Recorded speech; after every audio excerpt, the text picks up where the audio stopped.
Hello, my dear students. Once again, I welcome you all to my online classes.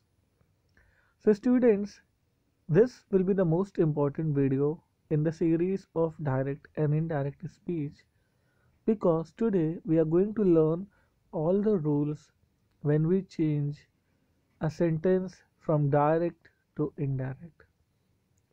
So, it's not too difficult to change a sentence from direct to indirect, but it's important to do it correctly. Direct indirect हम सब कर लेते हैं, हमें हम सबको easy भी लगता है, हम सब समझते भी हैं कि डायरेक्ट इनडायरेक्ट में क्या डिफरेंसेस हैं।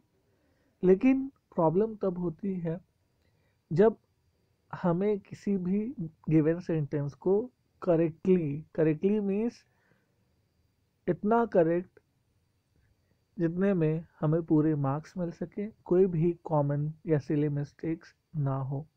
ओके, बेसिक्स मैंने आपको पहले ही बताया है। तो आज हम देखेंगे कि ऐसे कौन कौन से चेंज होते हैं जब हम किसी सेंटेंस को डायरेक्ट से इनडायरेक्ट में कन्वर्ट करते हैं। Okay, so do watch this video carefully. Fine, so let's begin. How to change statements, affirmative, assertive sentences of direct speech into indirect speech। तो सबसे पहले हम देखेंगे हाउ टू चेंज स्टेटमेंट्स। बच्चों, स्टेटमेंट का मतलब क्या होता है? जब हम कोई ऐसे सेंटेंस बनाएं जो कि एक स्टेटमेंट हो, आंसर हो, है ना। It can be affirmative, like only affirmative, positive जिसे हम कहते हैं। अफर्मेटिव और असर्टिव का मतलब होता है एक ऐसा सेंटेंस बनाना जो कि कोई क्वेश्चन नहीं है, एक स्टेटमेंट है, इसमें कोई क्वेश्चन भी नहीं पूछा जा रहा है, ना ही कोई नो नॉट डू नॉट का यूज हो रहा है। Okay, I am going to school, it's an affirmative sentence. I am not going to school will become negative sentence. तो अभी हम नॉट नेवर वाले सेंटेंस को नहीं देखेंगे, हम सबसे पहले देखेंगे एक normal sentence. I go to school, I play football, they play cricket, I eat my lunch। इनको हम कैसे चेंज करें? So there are three rules when changing from direct to indirect of a statement like sentences। Rule number 1, change of tense। तो जैसा कि आप सबको पता है कि ज़्यादातर हम पास्ट में ही सुनी हुई बातों को बताते हैं, तो टेंस चेंज होना मस्ट है। ज़्यादातर होता है, हर बार नहीं होता। तो ध्यान से देखिएगा कि क्या चेंज होगा, क्या चेंज नहीं होगा। Okay, if a reporting verb in the direct speech statement is in present tense और in future tense, then it remains same in indirect speech, that is no change in the tense। Okay, समझ में आ गया? अच्छी बात है। नहीं समझ में आया, कोई बात नहीं, I am here to explain. इस लाइन का मतलब होता है रिपोर्टिंग वर्ब। अब आप सोच रहे हो कि what is reporting verb. Okay, so बच्चों देखो, ये एक सेंटेंस है, my friend says he is very hands. तो आप इन्वर्टेड कॉमास में जो लिखा उसको छोड़ दीजिए। उसको छोड़ेंगे तो आप देखेंगे सिर्फ क्या लिखा है, माय फ्रेंड सेज। तो इसमें मैं आपसे पूछूं कि इस सेंटेंस में माय फ्रेंड सेज में वर्ब कौन सा है? So verb means a word which tells the action. तो आप कहोगे माय वर्ब नहीं है, it's an adjective. Friend is a name, noun. Says कहता है, क्या सेज एक वर्ब है? हाँ, सेज एक वर्ब है, क्योंकि से भी होता है, सेइंग भी होता है, सेड भी होता है। तो अगर इसी को बच्चों इन्वर्टेड कॉमास में जो है उसको छोड़कर उसके बाहर जो लिखा है, अगर उसकी वर्ब प्रेजेंट में है या फ्यूचर में है।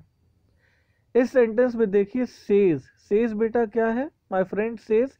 ये सेंटेंस प्रेजेंट है, पास्ट है कि फ्यूचर है? तो इसमें हम देखते हैं कि ये प्रेजेंट है, this is present. Okay, this is present, this is not future, this is not past. अगर फ्यूचर होता तो ये होता माय ग्रैनी विल से। तो इस सेंटेंस में हम देखते हैं कि ये फ्यूचर है, यहाँ पे सेड नहीं है। तो ऐसे कंडीशन में जब रिपोर्टिंग वर्ब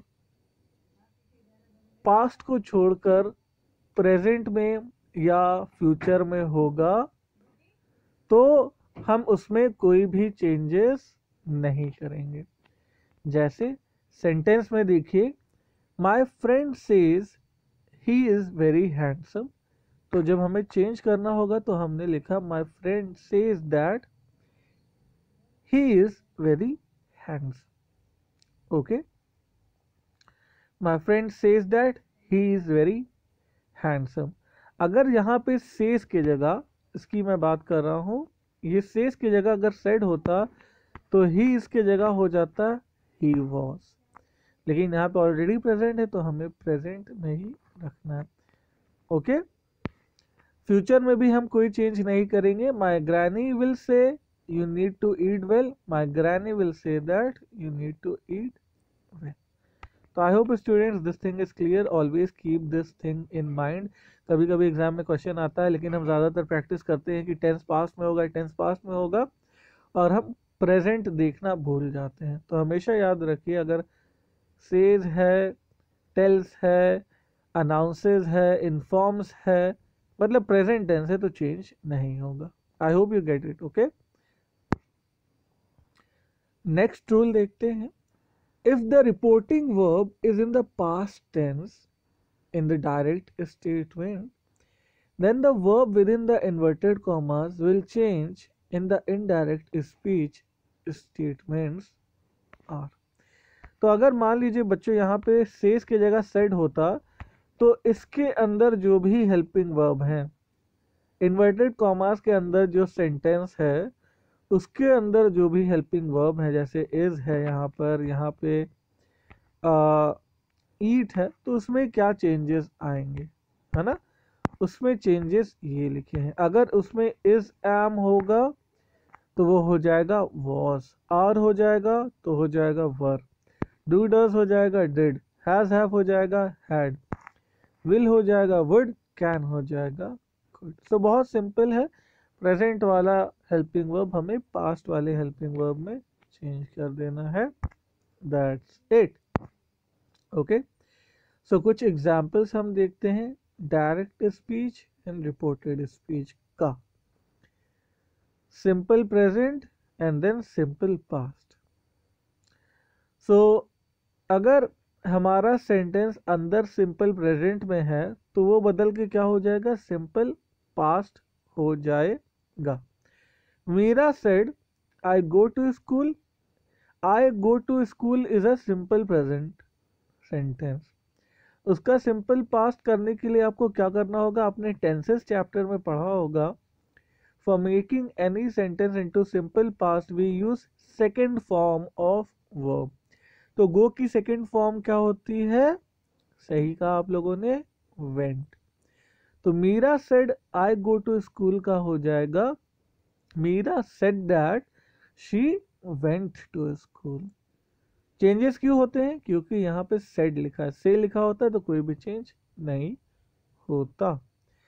अगर मान लीजिए कि इन्वर्टेड कॉमास में जो चीजें बोली गई हैं वो पास्ट में है ना, इन्वर्टेड कॉमास में से बाहर जो है वो भी पास्ट में है, रिपोर्टिंग वर्ब भी पास्ट में है, एज वेल एज जो रिपोर्टेड स्पीच है उसका भी वर्ब पास्ट में है। तो सिंपल पास्ट बन जाता है पास्ट परफेक्ट। जैसे ये एग्जाम्पल देखिए बच्चों, they said we went at work. So we went at work already past है। कौन सा पास्ट है, सिंपल पास्ट है, क्योंकि second form of verb use हुई है। तो सिंपल पास्ट अगर यहाँ पे मिलेगा हमें इन्वर्टेड कॉमास में, तो हमें उसे चेंज कर देना होगा पास्ट परफेक्ट में। आपको याद होना चाहिए पास्ट परफेक्ट का रूल क्या होता है। Past perfect says subject plus had plus verbs third form plus object. So answer हमारा हो जाएगा they said that they went है मतलब go, so had gone at work. I hope you understood this. बच्चों ये तभी अच्छे से समझ में आएगा जब आपका टेंसेस क्लियर है। अगर टेंसेस नहीं क्लियर है आप लोगों को तो उस पर मेहनत करिए, टेंसेस के रूल्स याद करिए, otherwise direct and direct can never be solved. Continuous present or present continuous will change into past continuous. Meera said I am going to school will become Meera said that she was going to school. Present perfect will become past perfect. They said we have finished the work. They said that they had finished the work. तो बहुत easy है, सीधा present को past कर देना है। Simple present है, simple past. Continuous है, कंटिन्यूअस पास्ट। परफेक्ट है, perfect past. Have you understood? Very good. आगे देखते हैं।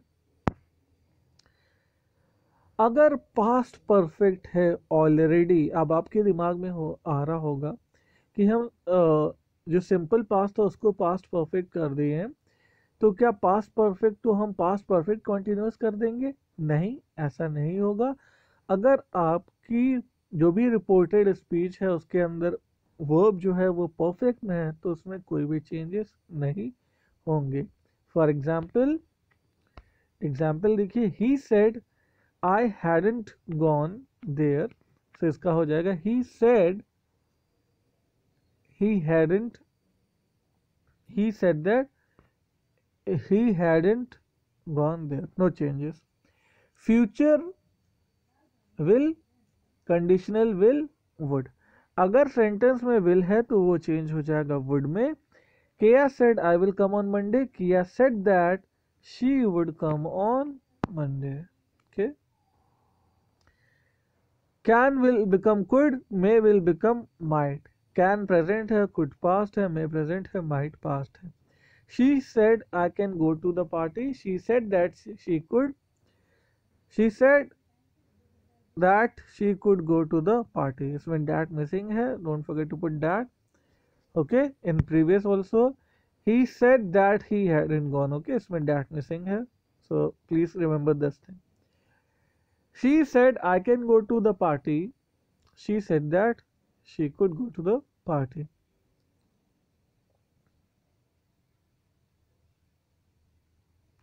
May, might, the kids said we may go to school, the kids said that they might go to school. Okay, तो ये चीज़ें बच्चों हम लोग समझ गए हैं कि क्या टेंसेस में चेंज होगा। नहीं अगर समझे हैं तो फिर से वीडियो बैक करके देखिए। Rule number 2 is equally important than as compare to rule number 1। दोनों ही बहुत बहुत बहुत ज़रूरी हैं। अक्सर हम बच्चे नाउन प्रोनाउन में कंफ्यूज हो जाते हैं, हमें पता नहीं चलता कि बात क्या हो रही है, किसे क्या चेंज करना है, क्या नहीं करना है, बहुत ज़्यादा कंफ्यूज होते हैं।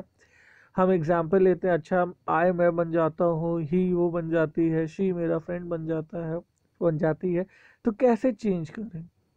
इतना सब आप अगर सोचने लगोगे तो आपको बहुत ज़्यादा टाइम लगेगा, और इतना टाइम तो हमें एग्ज़ाम में वैसे भी नहीं मिलता। स्कूल में हो सकता है मिले, लेकिन आगे चल के और भी कम टाइम मिलेंगे आपको ऐसे क्वेश्चन सॉल्व करने के लिए। तो सबसे अच्छा तरीका है कि हम रूल याद कर लें, जिससे कि हमें सेंटेंस देखते ही within the flash of light you can do the sentence. कैसे ये होगा आइए देखते हैं। Personal pronouns change according to SON formula. देखिए, अब आप सोच रहे हो कि पर्सनल प्रोनाउंस कौन से होते हैं सर, डायरेक्ट इनडायरेक्ट पढ़ा रहे हैं कि पूरा का पूरा नाउन प्रोनाउन एडजेक्टिव एडवर्ब और सब कुछ पढ़ा रहे हैं। तो I am teaching you I am only teaching you this thing, okay. I am only teaching you direct and indirect speech, but बच्चों आप सब जानते हो direct indirect is a big topic. So इसमें हम SON फॉर्मूला का use करते हैं। First person is equal to subject, second person is equal to object, third person is equal to no change. अब आप में से ज़्यादातर बच्चों को ये कुछ भी नहीं समझ में आएगा, ये SON क्या है, first person, second person, third person क्या है। सबसे पहले हम देखते हैं पर्सनल प्रोनाउंस हम किसे कहते हैं। So personal pronoun are all the pronouns which are used for us, मतलब ह्यूमंस के लिए जो भी प्रोनाउन यूज किया जाता है, I, we, he, she, they, me, my, mine etcetera, ये सब पर्सनल प्रोनाउंस होते हैं। तो इनमें फर्स्ट पर्सन, सेकंड पर्सन और थर्ड पर्सन क्या होता है, मैं इसको भी क्लियर कर देता हूं, ध्यान से सुनिएगा please. First person means which is related to जो बोल रहा है उससे। अगर राइट नाउ मैं आप लोगों को पढ़ा रहा हूं, सो I will say I am teaching you English. मेरे साथ अगर कोई और पढ़ा रहा होता और हम दोनों आपको साथ में पढ़ा रहे थे तो मैं कहता we are teaching English. So I, we, me, our, ये सब क्या है, फर्स्ट पर्सन है। सेकंड पर्सन कौन है, अगर मैं पढ़ा रहा हूं और आप सुन रहे हो तो मैं आई हूं और आप यू हो। So I, we, first person, you is only second person. Second person सिर्फ और सिर्फ यू होता है। अब थर्ड पर्सन क्या है, जितने भी बचे हुए प्रोनाउंस है, he, she, they, me, everything, he, she, they, it etcetera are third person.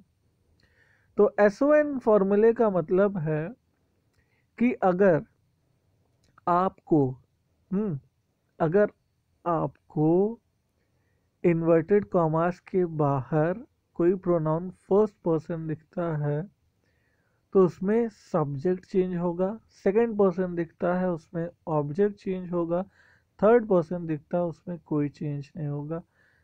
I know आप लोगों को नहीं समझ में आ रहा होगा, बट जब हम एग्जाम्पल देखेंगे तो सब समझ में आएगा। If subject of the quoted word is in first person, then it will change according to the subject of the reported verb, okay। so अब इस सेंटेंस को देखिए, कॉमास के अंदर आप देखिए, कॉमास के अंदर जो सब्जेक्ट है आई लाइक कॉफी, इस सेंटेंस में सब्जेक्ट क्या है, आई है। तो मैंने अभी ऊपर आपको बताया कि आई का मतलब होता है इट्स अ फर्स्ट पर्सन, और फर्स्ट पर्सन का रूल लिखा है सब्जेक्ट, है ना, first person is equal to subject. अब इस सेंटेंस में देखिए बेटा, he said to her, he said to her, इसमें सब्जेक्ट क्या है, ही है। तो यहाँ पे आई किसके लिए यूज हो रहा है, आई यूज हो रहा है ही के लिए ही। अगर रिपोर्टेड स्पीच में जो सब्जेक्ट है वो फर्स्ट पर्सन है तो वो सब्जेक्ट के लिए ही यूज होता है। तो यहाँ पे सब्जेक्ट क्या है, बाहर ही है, तो ही और आई एक दूसरे के लिए यूज हो रहे हैं, एक ही चीज है। तो ये सेंटेंस हो जाएगा, ही told her that he liked coffee, okay. आप सोच रहे होगे डैट क्यों नहीं है, तो जब भी सेड टू यूज होता है तो उसकी जगह हम टोल्ड का इस्तेमाल कर लेते हैं, ओके। सेड नहीं है तो हम टोल्ड का इस्तेमाल किए, सेड टू को हटा के हम सीधा टोल्ड का इस्तेमाल कर लेते। He said to her I like coffee, मान लीजिए कि आपका कोई फ्रेंड है, उसका नाम राम है, राम के लिए हम प्रोनाउन ही यूज करते हैं, और वो राम जो है वो किसी अपने दूसरे फ्रेंड से कहता है जो कि एक गर्ल है, लेट्स से गर्ल का नाम रीना है। सो राम रीना से कहता है आई लाइक कॉफी। अगर राम रीना से कह रहा है आई लाइक कॉफी, तो यहाँ पे आई कौन है? राम ही है ना?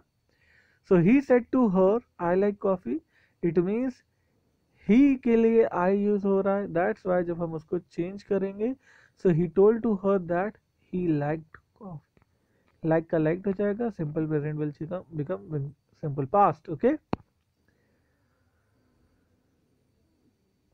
personal pronoun change according to, if subject of the quoted words is in the second person, then it will change according to the object of the. अब बच्चों यहाँ पे देखो, जो इन्वर्टेड कॉमास में सेंटेंस है यू लुक हैप्पी, इसमें subject क्या है? यू है. यू कौन सा पर्सन है? You is a second person, second person. तो एस ओ एन रूल से S means subject, O means object. किसका ऑब्जेक्ट? इसका object. He said to her, इस सेंटेंस में ही सब्जेक्ट है, हर क्या है? ऑब्जेक्ट है. तो ये यू किसके लिए यूज हो रहा है? हर के लिए यूज हो रहा है.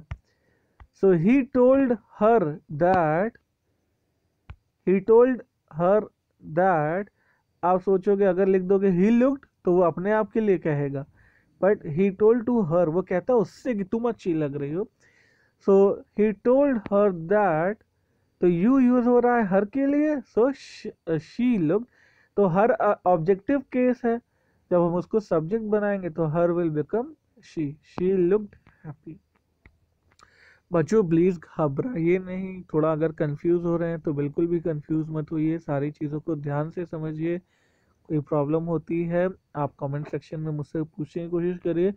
मैं what ever I think from my and, मुझे जो लगता है जो प्रॉब्लम्स आपको आ सकती है मैं ऑलरेडी इन एडवांस आपको बता रहा हूँ, because when I was learning these things I also face these problems, so I know कि इसमें जो कन्फ्यूजन है वो पैदा होता है.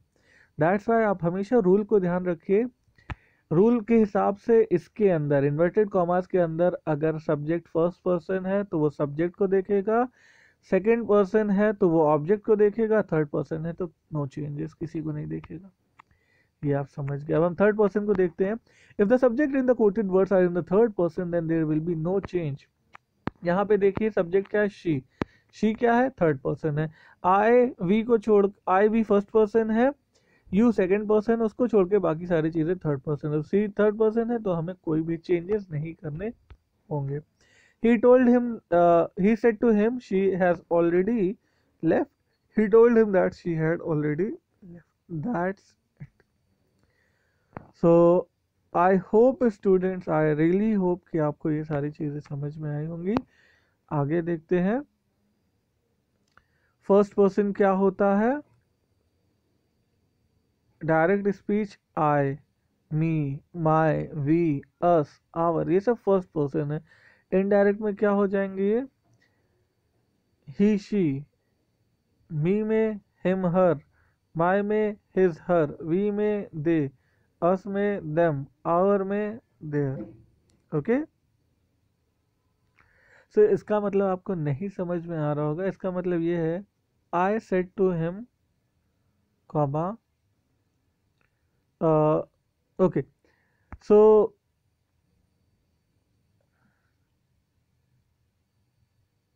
have you understood this? Okay, so this table, do not pay much attention here, there is something, but I hope till here it's everything clear to you. Okay, so students, remaining things we will discuss, क्योंकि आज के लिए मुझे ऐसा realise हो रहा है कि ऑलरेडी काफ़ी ज़्यादा वीडियो लेंदी हो गया and I don't want to make it more lengthy. So please अभी तक के लिए इतना ही आप ध्यान से याद रखो. Keep everything in your mind and this will really help you a lot. Thank you so much for watching this video. I hope you are enjoying your lessons and you are enjoying with your friends and all. Okay, so do take care of yourselves, your family members. Thank you. Tata. Bye bye.